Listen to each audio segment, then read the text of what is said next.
Hello tout le monde, on se retrouve aujourd'hui pour un nouveau bilan lecture. Je carbure sur ma PAL pour essayer de la finir, donc ma pile à lire de Service Presse, donc les mangas que je reçois gratuitement, dans l'espoir de pouvoir relire un petit peu de mes achats comme j'ai pu en lire quelques-uns en juin. Et donc j'ai pas mal de lectures à vous présenter et dont je dois vous parler, on va attaquer ça de suite. On commence avec le second tome de Shaman King Red Crimson, édité chez Kana. Si jamais vous avez besoin, je vous avais partagé hier en story la petite frise chronologique pour ne pas se perdre dans les titres Shaman King. Donc celui-là se passe juste après les événements du titre principal et juste avant la suite, donc Shaman King Flowers. On est vraiment en plein dans la famille Tao, qui comprend mon personnage favori Ren, et on suit un conflit entre cette famille et une autre. J'ai beaucoup aimé ce tome qui nous a permis de découvrir un petit peu plus June, qui est juste là, donc la grande sœur de Ren, et vraiment comment elle se sent vis-à-vis de sa famille, des actions qu'ils ont pu avoir avant qu'ils deviennent entre guillemets gentils. Le conflit bat son plein dans ce tome, on a de très très beaux combats et on nous annonce d'encore plus beaux combats avec vraiment la famille adverse. J'ai hâte de lire le prochain tome parce que j'espère qu'on découvrira un petit peu plus leur motivation à attaquer la famille Tao. En tout cas pour le moment ça me plaît beaucoup. Ensuite chez Pika, j'ai lu le 4e tome de Windbreaker avec un de mes personnages favoris sur la couverture. On peut dire que ce titre s'apparente un petit peu à Tokyo Revenger sur certains points, mais j'avoue que je préfère celui-ci. C'est un très très bon shonen neketsu d'action bien baston. Et pour une fois j'apprécie, en général c'est un titre dont je me lasse très très vite, mais celui-là est vraiment chouette parce qu'il a des personnages attachants et un peu une belle morale, si je peux appeler ça comme ça.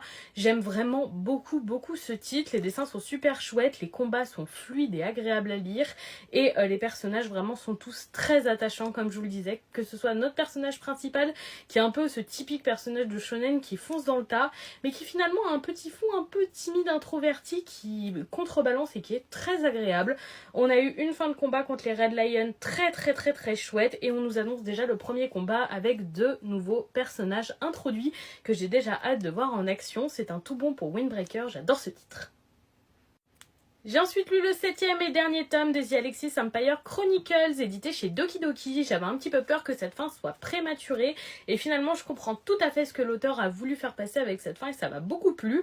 On a donc pu finir le conflit entre Leonard qui est là et son frère et voir l'issue. Je me doutais totalement de comment ça allait se passer, mais je suis contente parce que ce dernier tome avec une issue sans surprise était quand même très chouette à lire. On a pu voir tous nos personnages, personne n'a été oublié lors de ces derniers tomes et de ces dernières confrontations. On a vraiment eu tous les personnages présents qui ont tous eu une utilité, ça c'était très très chouette de tous les retrouver. Et la fin qui est une fin un petit peu semi-ouverte pour une fois ne m'a pas dérangée parce que c'est une proposition pertinente pour une fois. D'habitude je déteste les fins ouvertes, mais là je trouve que c'était un bon choix, donc ça reste une très très bonne lecture. J'ai beaucoup apprécié ce titre et franchement ça m'a sorti de ma zone de confort comme ça, des conflits de guerre etc pour hériter le trône, et j'ai beaucoup aimé. Chez Nobinobi ensuite, j'ai lu le 6e tome de Colocataire à leur manière, toujours aussi mignonne, la petite Haru qu'on voit juste ici. Ça c'est vraiment ma lecture détente, plaisir, bouffée d'air frais, appelez ça comme vous voulez. Un écrivain introverti qui accueille un petit chaton chez lui et qui ne sait pas trop comment faire, et ça donne des situations drôles mais surtout très mignonnes. Dans ce tome, on a pu donc découvrir un chat qu'il avait trouvé, qu'il avait ramené chez son propriétaire.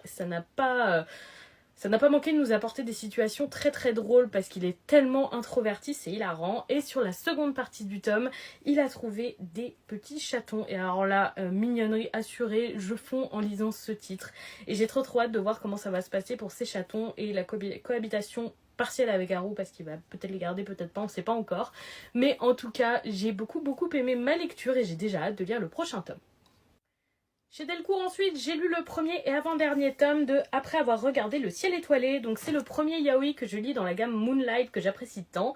Déjà, j'adore la couverture avec vraiment cet effet ciel étoilé. Pour le yaoi, je dirais qu'il est plein de tendresse, aucune scène explicite dans ce premier tome. Vraiment que de l'amour et de la bienveillance parce que un de nos 2 personnages est handicapé physique et l'autre est photographe. Une très très belle rencontre, une romance qui arrive peut-être un poil trop rapidement, mais en même temps ce n'était pas désagréable. J'ai beaucoup apprécié ma lecture, j'ai beaucoup apprécié nos personnages qui vont très très bien ensemble et dont la relation est plus que saine. Je me demande ce que le second tome va proposer parce que ce premier tome aurait parfaitement pu être un one shot, donc très curieuse de voir ce qui va se passer par la suite. En tout cas pour le moment c'est un tout bon, j'ai adoré ma lecture. Chez H2T ensuite, j'ai lu le 4e et dernier tome de Flare Levium, donc la suite de Flare Zero. Pareil, j'avais très peur que cette fin soit prématurée, mais le tome était très épais, presque un double tome, et il a permis de vraiment répondre à toutes nos questions.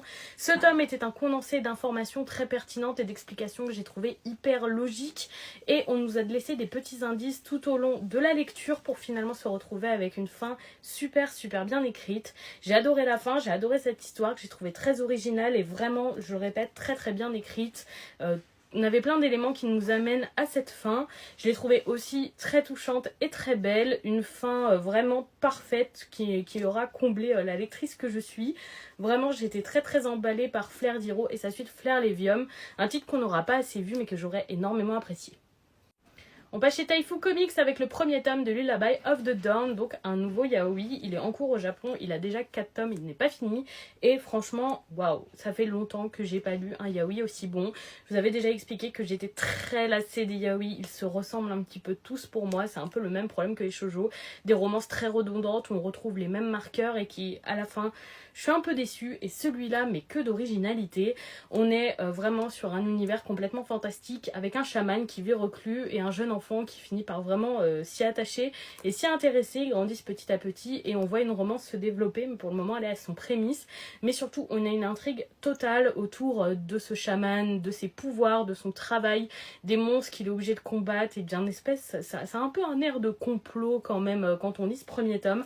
Premier tome super complet qui pose donc une intrigue très forte. La romance n'est pas non plus au second plan, mais elle fait partie intégrante de l'histoire. Mais vraiment j'ai trop aimé. Et on finit malheureusement avec une petite déception. Il s'agit du premier tome de Orage, un webtoon adapté au format papier par Vega Dupuis. Et j'ai pas vraiment aimé ma lecture, c'est dommage parce que ça partait super bien avec un univers très intéressant, la Terre qui a été divisée entre plusieurs castes et donc une ville qui est divisée entre le côté des magiciens et le côté des vampires qui combattent tous les monstres. J'ai trouvé l'univers vraiment très chouette, pas hyper original mais très intéressant, mais franchement le personnage principal je peux pas parce qu'on a vraiment cet archétype de héros de shonen qui fonce dans le tas mais lui en plus il est bête et en fait je ne comprends pas ce qu'il fait. Je comprends pas la pertinence de ses actions, je comprends pas la réflexion, pour moi c'est juste de la bêtise et vraiment en résultat le personnage principal m'a un peu agacée et j'ai pas pris beaucoup de plaisir à cette lecture. En plus le style graphique n'est malheureusement pas à mon goût mais ça c'est vraiment un problème avec moi. Donc voilà, j'ai pas aimé ce titre et je pense que je continuerai pas ma lecture. Et donc voilà pour le bilan de mes dernières lectures. Dites-moi si certains de ces titres ont piqué votre curiosité, si vous en avez peut-être déjà lu certains.